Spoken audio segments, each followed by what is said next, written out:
আমার ভাবনার আকাশ জুড়ে তোমার মুখে জন্ম নিয়েছে চাঁদের অধিপত্য।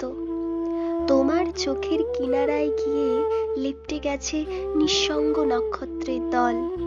ঠোঁটজোড়ায় বেড়ে গেছে কোনো এক যুবকের বেঁচে থাকার তীব্র ইচ্ছে। হাসির সাথে সখ্যতা জমিয়েছে কারুকার্য শোভিত চারুশিল্প। এসব দেখলে আমি দুখণ্ড শান্তি পাই। তাই আমাদের প্রতিদিন সাক্ষাৎ হওয়া আবশ্যক। মূলত তোমাকে না দেখা আমাকে ভীষণ তীব্রভাবে অভাবী করে তোলে। আমার অপেক্ষা ভাল লাগে না, অথচ তোমাকে দেখার তৃষ্ণায় আমার প্রহর ফুরাতে ভালো লাগে।